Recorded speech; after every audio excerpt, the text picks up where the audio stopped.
Bueno, volvemos a la ley de Faraday, que tenéis ahora mismo en la pantalla.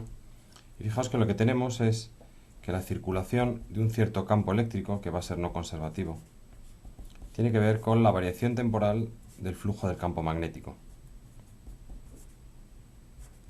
¿Vale? Igual que la ley de Gauss, un flujo pues es el producto escalar de un vector por un cierto vector pequeñito, diferencial de área, que es perpendicular a la superficie. ¿Vale?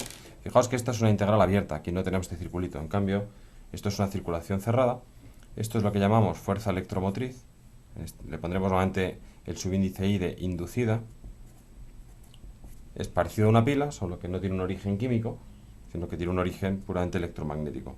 Y esto se corresponde con la variación temporal de lo que llamamos el flujo magnético. ¿De acuerdo? Entonces, volviendo a esta expresión de arriba, ¿cómo podemos cambiar esto en el tiempo? Bueno, pues tenemos tres alternativas. La primera es que el campo dependa del tiempo. Si el campo depende del tiempo, pues evidentemente esto es una función del tiempo y su derivada será distinta de cero. La segunda posibilidad es que la superficie de integración dependa del tiempo. Por ejemplo, imaginaos que cogemos un alambre, un cable, sometido a un campo magnético y ahora deformamos el cable. ¿Vale? Al hacer esto, el perímetro es el mismo, ¿vale? Pero el área cambia. Bueno, pues eso sería un cambio en el área. La tercera manera sería cambiar simplemente el coseno del ángulo que forman el campo magnético con el área, ¿vale? La orientación relativa entre la superficie y ese campo magnético. O una combinación de las anteriores, ¿vale? Podríamos tener un área que cambia, un campo magnético que cambia y a la vez cambia la orientación. Ves que tenemos muchas posibilidades. Bien, en este vídeo lo que vamos a hacer es trabajar solo con una de ellas, ¿vale? ¿Qué pasa? O con dos de ellas, mejor dicho. ¿Qué pasa cuando el campo magnético varía en el tiempo? Y luego brevemente, ¿qué pasa cuando tenemos un cambio en orientación? Ya hablaremos con más calma de qué pasa cuando la superficie del circuito cambia y, como digo, en muchas situaciones tendremos una combinación de ellas. Bien, esto es la ley de Faraday, pero recordemos la ley de Lenz. La ley de Lenz nos dice, si tenemos un flujo variable, por ejemplo, si el flujo aumenta, entonces se va a inducir una fuerza electromotriz. Esa fuerza electromotriz inducida, ¿vale? Es tal que, bueno, si imaginamos que tenemos una resistencia en nuestro circuito, se producirá una corriente inducida que a su vez creará un campo inducido y este campo inducido se opone a dicha variación. No se opone al campo, se opone a la variación de flujo. A la variación de flujo. Por volver a nuestro ejemplo del otro día, si tenemos un imán y aquí tenemos un circuito, bueno, pues, ¿qué pasa con el campo magnético? Pues en principio el campo magnético tendrá unas líneas de campo que hacen una cosa así, ¿vale? Que no se nos olvide, siempre son cerradas, pero no nos cabe en el dibujo, por eso pintamos solo estas líneas. Bien, así que yo tendré, digamos, en la situación de partida, yo tendré un cierto campo magnético. Ahora, sin hacer nada, lo que hago es acercar el imán. Al acercar el imán, estoy más cerca. Al estar más cerca, el campo es más intenso y, por tanto, paso de tener un cierto flujo a un flujo un poquito más grande. ¿De acuerdo? Bien, ¿cuál es la consecuencia de esto? Pues que hemos pasado de una situación con un cierto campo a un campo ostensiblemente más grande. ¿Vale? Aquí estaríamos en esta situación. Es el campo que vemos lo que está cambiando. También cambia un poquito los ángulos, pero bueno, no nos importa el detalle ahora. La ley de Lenz nos dice, vale, se va a inducir una fuerza electromotriz que crearía a su vez una corriente, que crearía a su vez un campo inducido. ¿Qué campo inducido tengo que poner aquí? Pues fijaos, como el campo externo ha aumentado al acercar el imán, este campo inducido debería oponerse de tal manera que la suma de este campo más el campo inducido haga que el flujo sea un poquito más pequeño. Como el campo original es así, por tanto tenemos oposición en este caso al campo externo. ¿Cómo conseguimos una corriente que se oponga al campo externo? Pues una corriente inducida que gira en ese sentido. Según la mano derecha, si yo tengo en esta espira una corriente así, pues creará un campo hacia allá. ¿Vale? Por tanto, el flujo se reduce un poquito. Nunca conseguimos reducirlo del todo, pero eso no es lo que nos dice la ley de Lenz. La ley de Lenz nos dice que se produce una oposición, no que la oposición es perfectamente efectiva. Bien, equipados con esto ya podemos trabajar un poquito desde el lado cualitativo y desde el lado cuantitativo un par de problemas. Vamos allá. Y como siempre, lo mejor es empezar por algo sencillo. Vamos a coger un circuito, un conductor, ¿vale? Esto es un hilo cuadrado, por el que no circula de momento ninguna corriente. Y ahora vamos a colocar un campo magnético que dependa del tiempo. ¿Veis? Estamos en la primera situación. Lo que tenemos que determinar es, en función de ese campo magnético, pues si estamos aumentando el flujo o disminuyendo el flujo. Vamos a empezar por un campo magnético que tenga esta pinta. Vamos a dibujarlo gráficamente. Vamos a empezar en 6. Vamos a suponer que en t igual a 2 el campo sea anulado, es decir, vamos a tener un campo así. ¿Vale? Esto ya digo, sería un dato del problema. Así que tendríamos que b de t es igual a 6 menos 3t. ¿De acuerdo? Fijaos que esto no es necesario que sea siempre así. Podemos tener una oscilación, podemos tener lo que queramos. Pero en este problema tenemos este campo. Y le vamos a dar un sentido. Vamos a suponer, como en el dibujo, que va en la dirección k. Bien, ¿cómo resolvemos este problema? Bien, pues vamos a seguir una serie de pasos sistemáticos. ¿Vale? Lo primero que vamos a hacer es darle un sentido al área. Al vector área. ¿Vale? Es como decir que llamamos flujo positivo o flujo negativo. Fijaos que si esta es mi cuadrado, si yo escribo el área así, bueno, pues un campo que suba creará un flujo positivo. ¿Vale? Pero si yo defino el mismo circuito, y como esto es abierto, no existe dentro y fuera, como pasaba con la ley de Gauss, pero ahora digo que el área va así, pues ese mismo campo estaría creando un flujo negativo. Así que fijaos, el signo del flujo tiene que ver con la elección que yo hago del área. Pero no pasa nada, elegimos una y seguimos hacia adelante. Bien, el segundo paso es usar la ley de Faraday. Es decir, vamos a calcular la fuerza electromotriz inducida como la derivada temporal del flujo magnético. ¿Vale? Bueno, a veces lo pongo así, otras veces con la phi mayúscula, phi minúscula. Esta letra se llama phi en griego. Esto sería phi mayúscula y esto sería phi minúscula.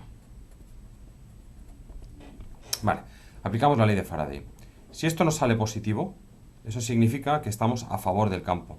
Y si sale negativo, que estamos en contra del campo. ¿Vale? Fijaos que podemos tener las dos cosas porque lo único que importa es oponerse a la variación de flujo. El tercer paso, solo si fuese necesario, si nos lo preguntan, aquí metemos la mecánica.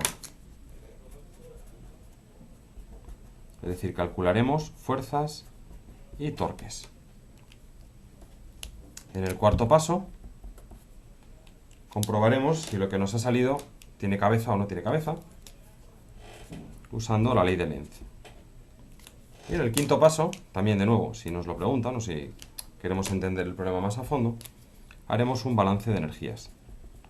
¿Vale? Volveremos al principio de conservación de energía y veremos de dónde sale la energía para crear esa inducción. Bueno, pues vamos a empezar con este problema y luego vamos complicándolo poco a poco.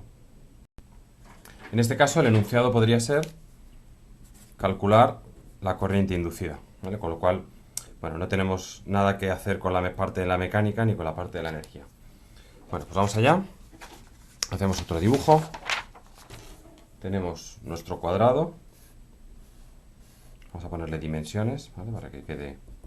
Vamos a suponer que es un cuadrado de lado 1 metro. Y luego tenemos nuestro campo magnético, que hemos dicho que valía 6 menos 3t en la dirección k. Vale.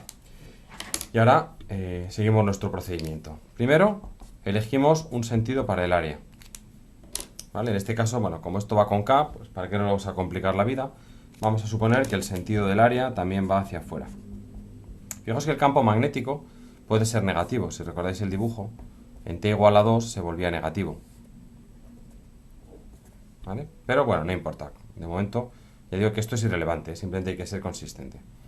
Segundo paso, aplico la ley de Faraday. Y la ley de Faraday me dice, la fuerza electromotriz inducida es menos la derivada del flujo magnético con respecto al tiempo. El flujo magnético es esta integral tan fea. Pero como en este caso el campo no depende del espacio, solo depende del tiempo, en realidad es un campo uniforme, aunque no sea constante. Al ser uniforme yo lo puedo sacar de la integral. ¿Vale? Así que tendremos B por la integral de diferencial de área. Y esto va a ser el área total. Por tanto va a ser L cuadrado por K. ¿Por qué L cuadrado? Porque es el área de este cuadrado. ¿Por qué K? Porque en el apartado, en el paso 1, he elegido esto, ¿veis? Como veis aquí en rojo, lo he elegido hacia afuera. ¿Vale? Así que aquí es donde entra el sentido. Hago el producto escalar, fijaos que tengo B va con K, esto va con K, por tanto el flujo será 6 menos 3T y L vale 1, pues 1 metro cuadrado. ¿De acuerdo? Esto, por cierto, se mide en una unidad que se llama Weber, ¿vale? Pero que veis que es Tesla por metro cuadrado, o sea, Tesla multiplicado metro cuadrado. Bien, pues ya tenemos el flujo. La ley de Faraday nos dice, haz la derivada de este flujo con respecto al tiempo y ya tendremos la fuerza electromotriz inducida. Fijaos que la derivada de esto sería menos 3, con este menos me da más, por tanto me queda 3. ¿3 qué? 3 voltios, ¿vale? Porque esto es una fuerza electromotriz. Así que me ha salido positivo. Si me ha salido positivo, significa que la fuerza electromotriz va en el sentido que yo he elegido en el punto 1. ¿De acuerdo?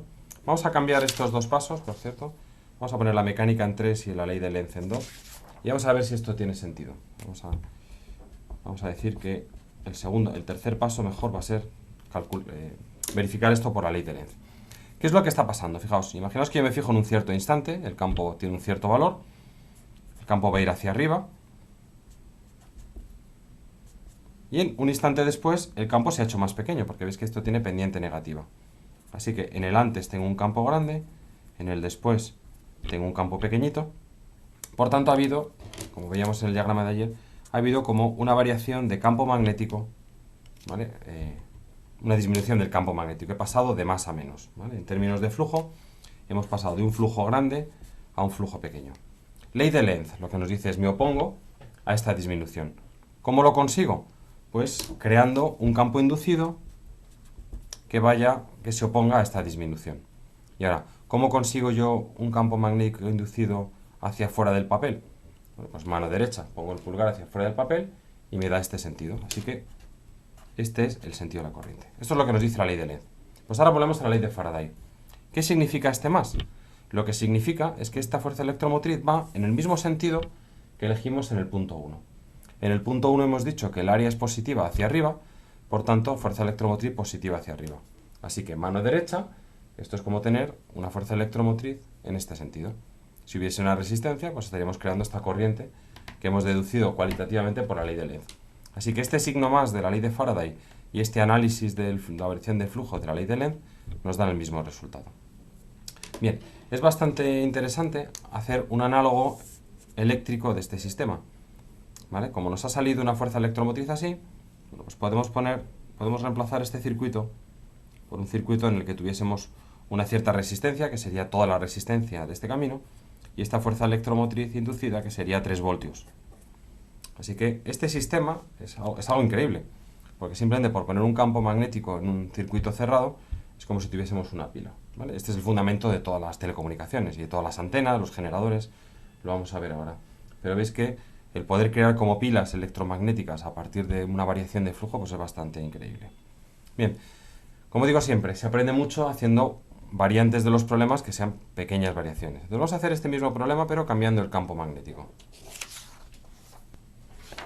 ¿Vale? En este caso vamos a coger el mismo circuito, un cuadrado de 1 metro de lado. También vamos a poner un campo hacia afuera, bueno, hacia afuera, en el sentido que va a proporcionar acá, pero ahora vamos a suponer que vale menos 6 más 3t.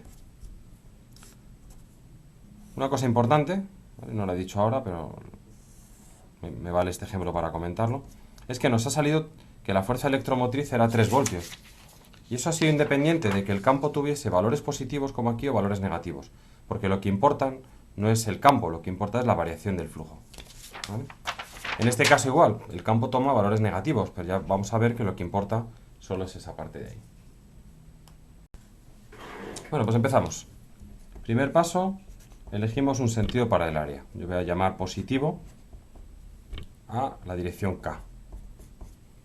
Segundo paso, aplicamos la ley de Faraday. Fuerza electromotriz inducida es menos la variación de phi con respecto al tiempo. Recordemos, el flujo magnético es una cosa horrenda, porque es una integral doble con un producto escalar, pero en este caso, fijaos que el campo depende del tiempo, pero no del espacio. Es decir, es un campo de nuevo uniforme.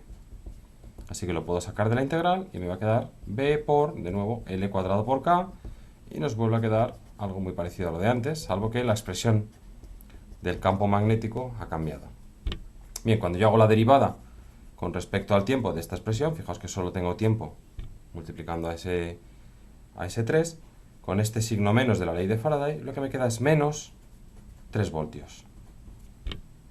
¿Vale? ¿Qué significa menos 3 voltios? Pues que tengo que elegir una fuerza electromotriz que se oponga al sentido positivo del área que he elegido en el apartado A. Es decir, con el pulgar metido hacia adentro. Este va a ser mi sentido de la fuerza electromotriz. Así que sería como si yo pusiera una pila colocada de esa manera. Da igual donde la ponga, ¿vale? En un circuito, en este caso la pongo ahí. Bien, vamos a ver si la ley de Lenz nos dice lo mismo. La ley de Lenz nos dice, yo tenía un cierto campo magnético en un cierto instante, un instante después el campo ha aumentado, así que he tenido una variación positiva del campo y por tanto una variación positiva del flujo. ¿Qué hago? Pues ley de Lenz, se crea un campo inducido que se opone a ese aumento de flujo, en este caso se opone a ese aumento del campo. ¿Cómo consigo un campo magnético hacia dentro del papel? Pues de nuevo, con una corriente, que si yo pongo el pulgar hacia dentro del papel, pues esto me da sentido horario. ¿Qué es lo que me ha salido o qué es lo que he interpretado comparando este signo con el signo que yo elegí en el primer apartado? Bien, en este caso, como no me preguntan nada de fuerzas, ni torques, ni energías, pues ya habríamos terminado el problema. Bien, y de nuevo, una tercera variante. ¿Qué pasa si ahora, de nuevo, tenemos nuestro circuito, el mismo cuadrado que antes, de lado L, y ahora lo que tenemos es un campo que puede tener la misma forma en módulo que antes, más 3t, pero ahora lo que vamos a hacer es que ese campo vaya girando en el tiempo, es decir, no vaya siempre perpendicular hacia arriba, sino que vaya haciendo una rotación, ¿vale? Si yo llamo a esto eje Y y a esto eje X, yo lo que voy a hacer es que esto vaya tomando ciertas componentes X e Y. Así que voy a multiplicar por coseno de omega ti más seno de omega t por k. Entonces, si os fijáis, en t igual a 0, yo tendría que el campo va hacia la derecha. En t igual a 90, cuando esto es 90 grados, o sea, cuando omega t es pi medios, ¿vale? Que eso me daría el tiempo en tener la posición vertical, bueno, pues esto estaría justo vertical. Cuando lleguemos a 180 grados, es decir, medio periodo, pues esto estaría apuntando hacia allá, etcétera, ¿vale? Sabéis que es un poquito más complicado que antes. Bien, por no hacerlo tan complicado, voy a hacer que esta parte sea 0, ¿vale? Para tener solo dependencia en la orientación. Así que nuestro campo sería menos 6 coseno de omega t más seno de omega t. Ya digo, esta omega sería la frecuencia con la que está girando el campo. Bien, no pasa nada, hacemos lo mismo. Primero, elegimos un sentido para el área. Vamos a seguir con el mismo sentido que antes. Positivo va a ser hacia fuera del papel. O si queréis, paralelo a más K. Y ahora aplicamos la ley de Faraday. La fuerza electromotriz inducida es menos la derivada del flujo magnético con respecto al tiempo.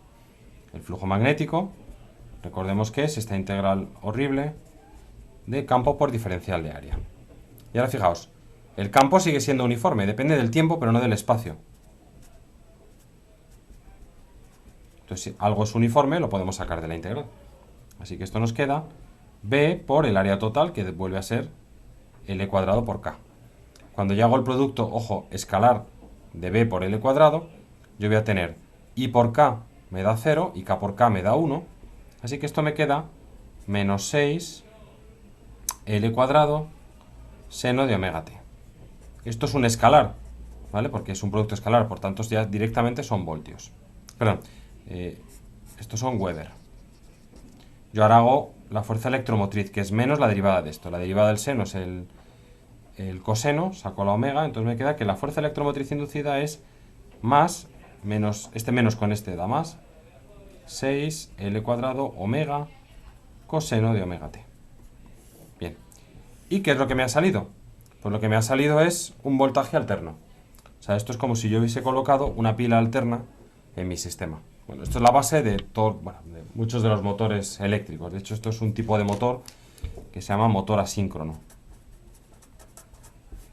¿Vale? Porque yo puedo crear un voltaje con una cierta frecuencia, simplemente introduciendo un campo magnético variable. Ahora vemos de dónde viene la parte de motor. Bien, vamos a ver si esto tiene sentido con la ley de Lenz. Vamos a ponernos en un tiempo corto, por ejemplo, si t es muy próximo a 0, esto es prácticamente constante, prácticamente 1, mejor dicho, así que esto sería positivo. Luego me daría este sentido, ¿vale? Positivo sería pulgar hacia vosotros, en el mismo sentido que A. Vamos a ver la ley de Lenz. ¿Qué pinta tiene este campo? Pues este campo es una cosa así.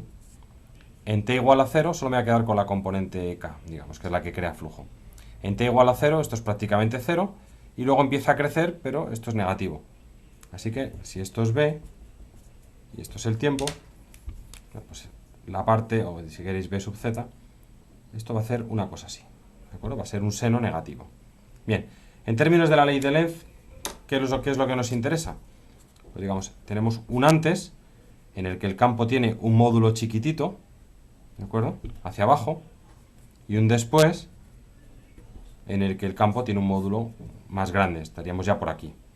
Así que tenemos una variación, ¿veis? Hacia abajo, porque ha crecido el campo magnético, de ese campo externo. Por tanto, la ley de Lenz nos dice, bueno, vamos a inducir un campo, nunca va a ser tan grande como el campo inductor, pero que va hacia arriba. ¿Cómo creo yo un campo hacia arriba, hacia afuera del papel? Pues efectivamente, pulgar hacia afuera, sentido antihorario. Así que tanto este más cuando el tiempo es pequeño, como esta interpretación cuando el tiempo es pequeño, nos dicen que inicialmente pues vamos a tener una corriente en este sentido, una fuerza electromotriz en ese sentido. Luego las cosas cambian, porque fijaos, cuando lleguemos a este punto, el seno empieza a disminuir, y entonces el campo en módulo irá disminuyendo. Así que invertiremos, ¿vale? Entonces, hasta aquí el campo en módulo va aumentando, y a partir de aquí va disminuyendo. Si os fijáis, yo aquí tengo un coseno. ¿Qué es lo que está pasando? Que hasta aquí, hasta 90 grados, el coseno es positivo, y a partir de aquí se hace negativo, ¿vale? Entonces, como veis, yo tengo una fuerza electromotriz que va desfasada. Esto va como seno de omega t y la fuerza electromotriz va como coseno de omega t. Por eso se llama motor asíncrono. En realidad, la parte de motor tiene que ver de nuevo con la mecánica. Como el campo es uniforme, la fuerza neta es cero, pero el torque, recordemos que es el momento magnético por el campo. El momento magnético es la corriente por el área. En nuestro caso, la corriente, si esto tuviese una resistencia, esa corriente sería la fuerza electromotriz inducida, omega coseno de omega t, partido por la resistencia. Y la dirección va con K, ¿vale? Así que nuestro momento magnético va con K. Nuestro campo magnético tiene una componente I y una componente K. Así que como veis, el producto vectorial en este caso solo se va a quedar con esta componente, ¿vale? Vamos a tener algo así como K por I, que es más J. ¿Qué significa más J? Significa que si este es mi circuito, ¿vale? Yo estoy poniendo aquí una manivela, como la de los toldos, ¿vale? Cuando yo estoy haciendo girar esta manivela, el circuito está rotando. Y fijaos que va a rotar con una frecuencia distinta a la del motor, ¿vale? Porque cuando yo hago aquí esta multiplicación, el torque me va a quedar proporcional al coseno cuadrado de omega t, ¿vale? Coseno cuadrado t, por esos teoremas del ángulo doble, ¿vale? En el fondo es proporcional a coseno de 2 omega t. Así que esto gira más rápido que el otro campo. Así que tengo como un motor en el que yo he generado un movimiento mecánico a partir de un movimiento magnético, ¿vale? He transformado un tipo de energía en otra. Bien, también podemos hacer lo contrario, ¿vale? Y esto es la esencia del generador de corriente, como el dibujo que tenéis en la pantalla. ¿Qué pasa si yo ahora mecánicamente cojo mi circuito y lo hago girar? Por ejemplo, le coloco aquí un molinillo de viento,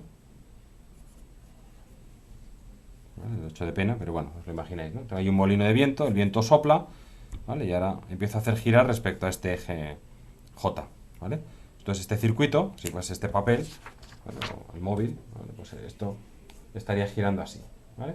Si yo ahora dejo el campo fijo, pongo simplemente un campo magnético así, de nuevo voy a tener que el flujo, que es B por A, va a ser el módulo de uno por el módulo del otro por el coseno del ángulo que forman. Ahora este omega no tiene que ver con el campo, tiene que ver con el viento, con el aerogenerador. Pero de nuevo aparece una fuerza electromotriz que va como seno de omega t. Esto es el fundamento de todos los sistemas, bueno, muchos de los sistemas de generación eléctrica. Las turbinas, pues la misma idea. Yo tengo una presa con el agua a un cierto nivel, hago un túnel por aquí, dejo que el agua salga a toda pastilla y en algún lugar tengo algo que gira por acción del agua, como una especie de ventilador. Cuando esto gira, estoy girando este mecanismo dentro de un sistema magnético. ¿Vale? Pues entonces induzco una corriente alterna. ¿Vale? Así que veis que esta idea de la ley de Faraday, que parece muy básica, pues es el fundamento, como os decía en el vídeo de teoría, de bueno, todos los sistemas de generación eléctrica, motores, ya veremos otras cosas como transformadores, etc. Pero veis que todo se basa en una idea muy sencilla. Bueno, terminamos repasando otra vez lo que hemos visto en este vídeo, ¿vale? Cuando tengamos un circuito cerrado y tengamos un flujo que puede variar con el tiempo, bueno, lo que vamos a hacer es primero definimos un sentido para el área. Esto es arbitrario, ¿vale? Porque recordar que el flujo que aparece en la ley de Faraday es un flujo a través de una superficie abierta. En realidad hay como dos superficies, abierto hacia arriba, o sea, superficie perpendicular hacia arriba o hacia abajo, ¿vale? Así que elegimos uno. Y somos consistentes con ese. El segundo paso es aplicar la ley de Faraday, que nos permite calcular la fuerza electromotriz inducida como menos la derivada del flujo magnético con respecto al tiempo. Y recordemos que este flujo puede variar porque el campo sea variable, o porque la superficie sea variable, o porque el coseno del ángulo que forman el campo y la superficie sea variable, o una combinación de ellos. Bien, una vez que hemos hecho esto, ¿vale? Analizaremos el signo. El signo nos permite de una manera cualitativa reemplazar o hacer como un sistema eléctrico equivalente en el que ponemos una pila orientada hacia arriba o hacia abajo en función de ese signo positivo y el signo que hemos elegido en el punto 1. Luego comprobaremos nuestra intuición con la ley de Lenz. Haremos un análisis de si el flujo aumenta o disminuye y si estamos entendiendo bien el sentido de la inducción. El cuarto paso es si nos lo piden, y el quinto paso lo mismo, si nos lo piden, bueno, pues calcularemos propiedades mecánicas como la fuerza neta sobre el circuito o el torque, o haremos un balance de energías para ver si somos capaces de entender de dónde sale la energía, a dónde se ha ido, etc. Ya hablaré más de energía en otro vídeo. Pero bueno, de momento esto es lo más importante que hemos visto hoy.